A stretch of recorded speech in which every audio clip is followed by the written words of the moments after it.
I'm Jeremy. I'm TJ. We're back with the Archeryshack Shop Talk Podcast number 88. We just left the Total Archery Challenge in Belvedere, Tennessee. We are on the interstate with our 360 camera and coming to you to talk about the Total Archery Challenge.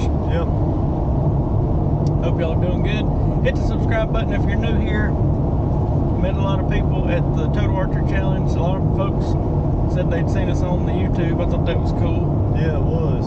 We'll have some videos that come out in the next few weeks about the Total Archery Challenge, so that'll be good. But Yep. let's see, we left on Thursday morning and hit just a little bit of traffic in Atlanta. Not too bad. They sent us, Google Maps sent us through a little detour. And then we got there with some time to play, so we walked around town and got us our jump together. And then this morning we're recording this Friday evening. Yep. We shot the prime course at 9 a.m. It was set up just like it was 2 years ago when we shot. They did change a few targets around on us. Yeah, not the same targets, but kind of about the same Layout. Yeah, layout.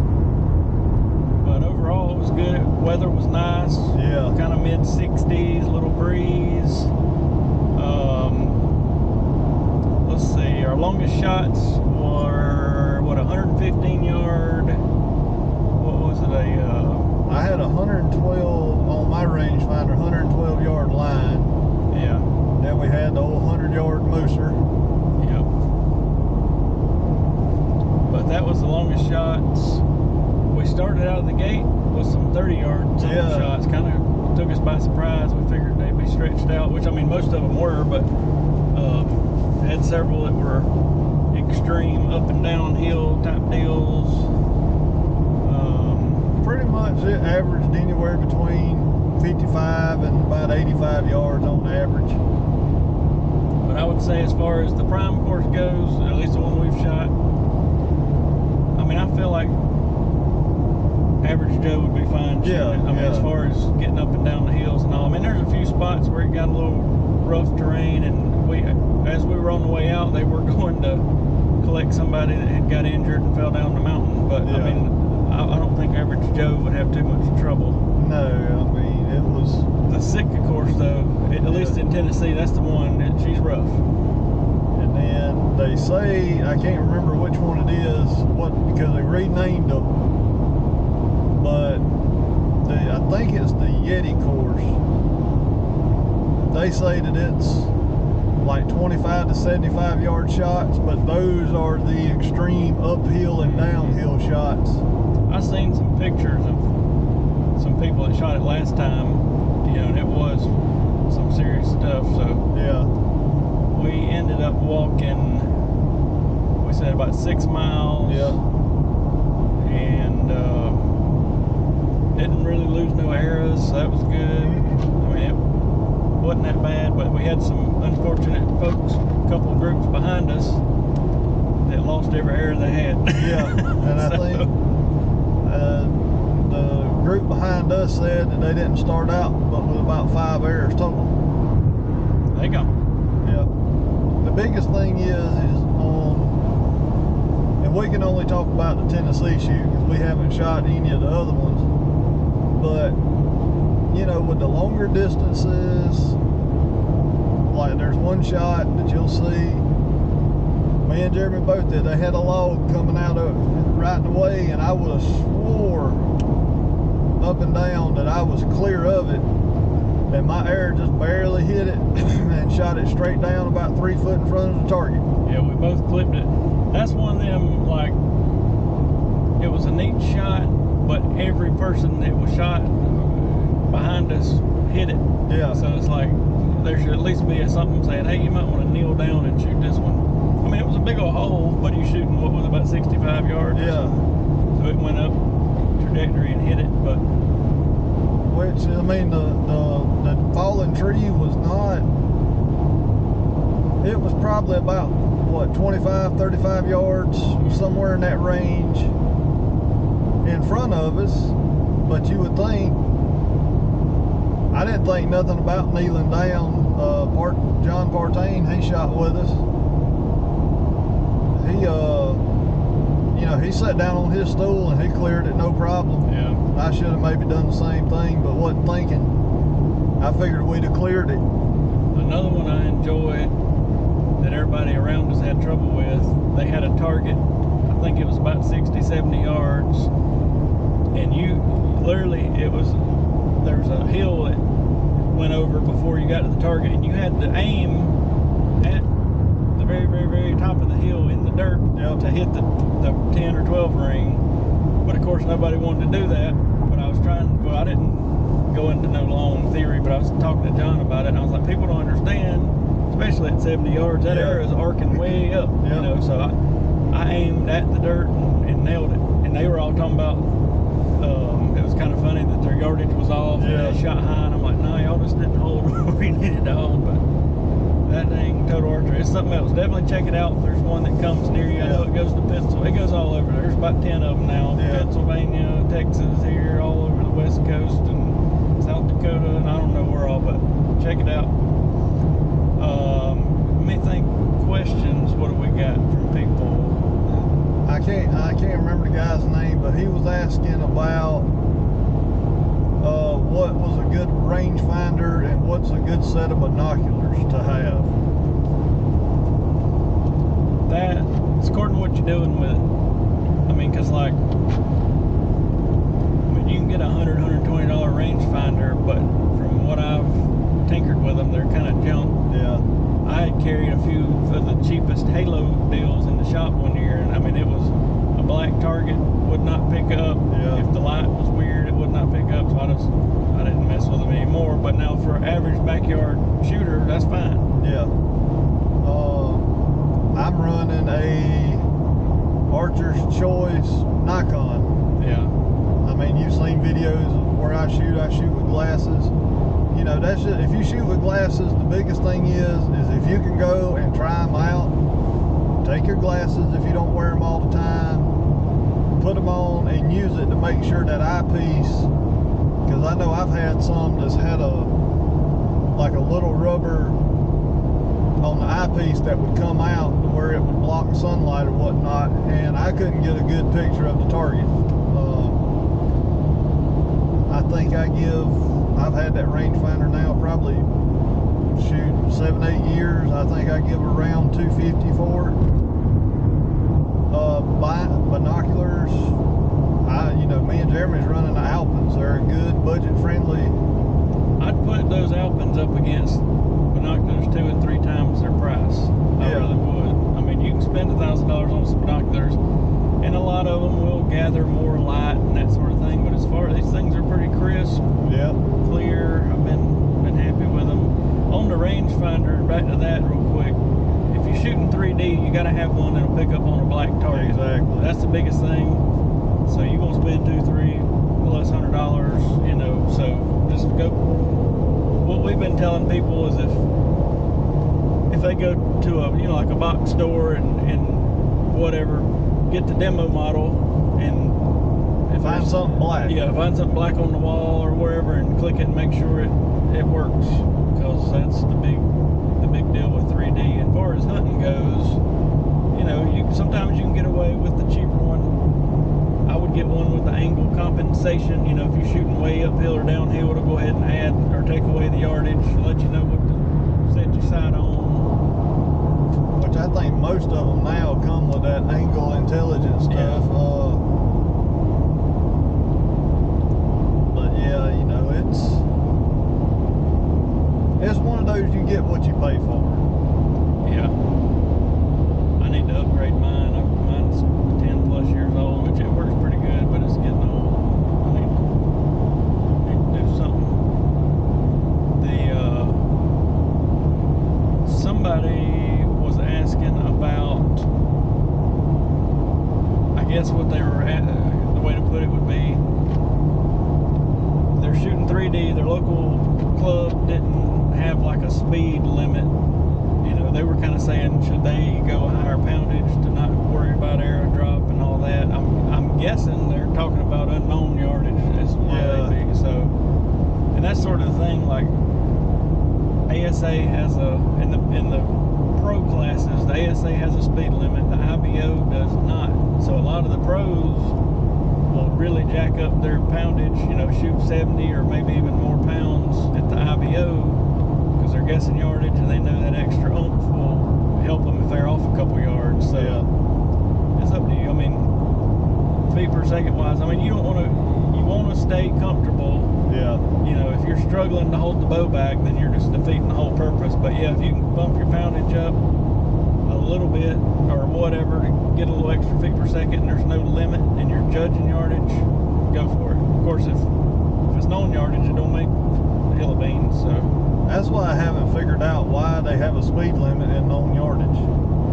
I don't know. Well, because you know, if we shot unknown, oh, you said a known yardage. Yeah, known yardage. Okay, I don't know either.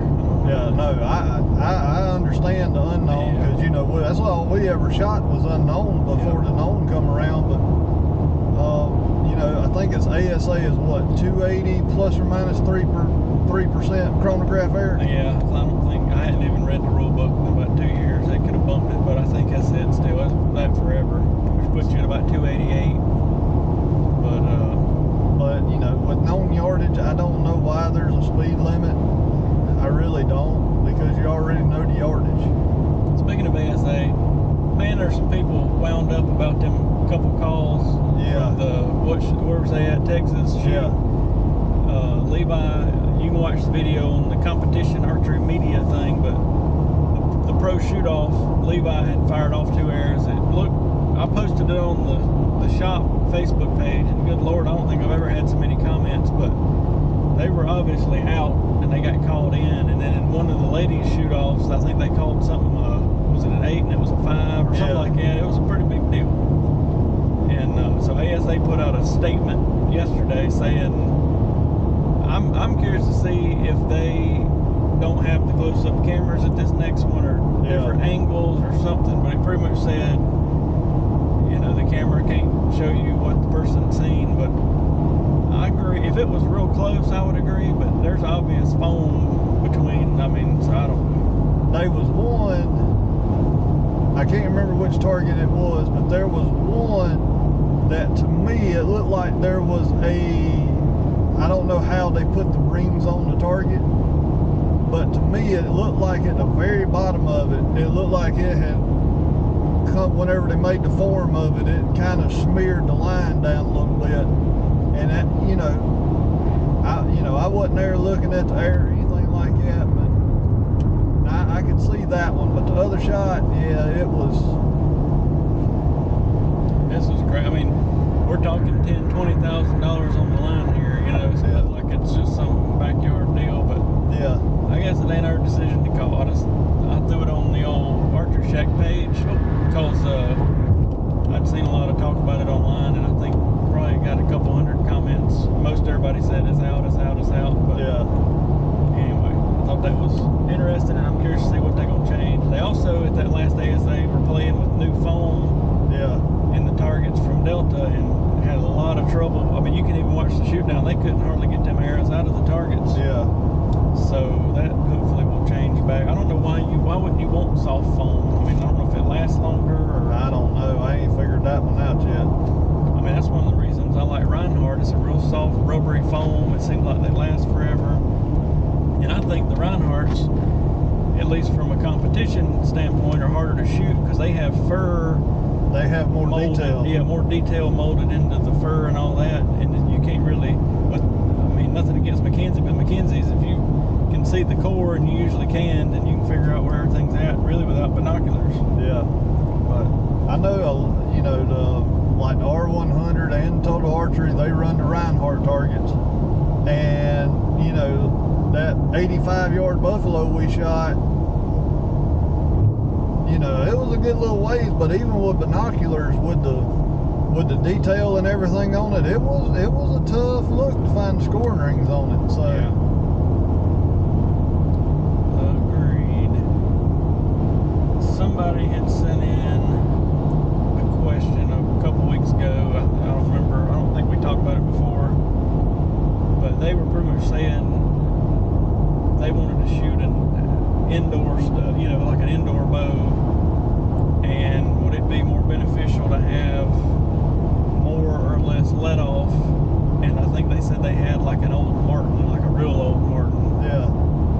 And I guess the answer to that would just be whatever you shoot the best. Yeah. I mean, in theory, less let off is better because it keeps your form up and all that. But it's also, if you don't shoot a lot, it'll break down your shoulders and everything else quicker. So in theory, less let off should be better. But at the same time, we know a lot of people that shoot a higher let off and still shoot 300. So I guess it could go either way. Somebody had, I think, Facebooked me the other day asking about, well, they asked, could we make steel cables for a lever bow, like a whatchamacallit? Oneida. We can't. No. If it's an older one, it's real hard to find them. Some of the newer ones, I know you can order from the factory and all that stuff, but I think Oneida's changed hands a few times. But the older ones, like the 70s, or I guess the 80s, is the main ones that but it's hard. I don't know if anybody knows of somebody that makes them or whatever, put it in the comments, because we get about 2 or 3 people a year needing parts and steel cables for those Oneidas, and we don't have a source. Well, even like your older PSEs and stuff like that. Yeah. You know, you kind of got to be up front with people. Say, hey, look, they don't make parts for these no more. Or something happens. That's pretty much it. For a while there, we could get like the blank steel cables with the swedges and try to make them ourselves, but that was always a pain in the butt because you really got to hammer down on them swedges. I'd ordered the crimps and everything. This is back probably 2000 through maybe 06 or 07 when I could find all this stuff. And I made a few sets, but trying to get the exact length perfect and all that is really, really, really hard. Yeah. And there's no really twisting of the steel cable. It's just what it is. Yeah. And then everybody quit carrying any of that stuff. So I see a few people over here and there say that they still got stuff to make some steel cable for a compound. But if anybody knows anything about the Oneida style cables, or who can make them or get them or whatever, I'd be pretty curious to know about that. Yeah. But I remember that coming in.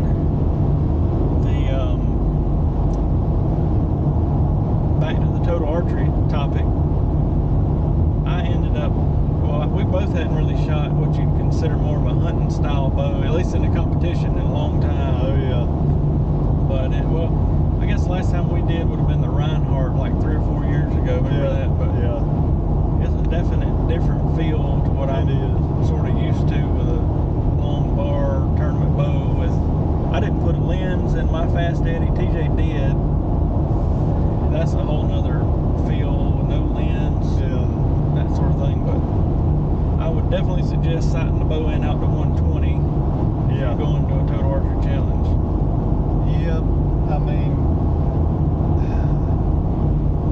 think we practiced 2 days at long distance, and when you start getting out at the longer distances, pretty much past 50 yards and out, you definitely got to watch your bubble. What kind of fancy car is that? A Lexus LS something? I don't know if I've ever laid eyes on that vehicle. I don't either. But you have to pay attention to your bubble, because at those longer distances, if you don't keep that bubble in the center, you will get some left and right issues, because I fought that early on today myself. One of the first couple targets had a big hill to the left or whatever, and I didn't look at my bubble and shot, and I don't remember which way. So after that, I started paying a little more attention.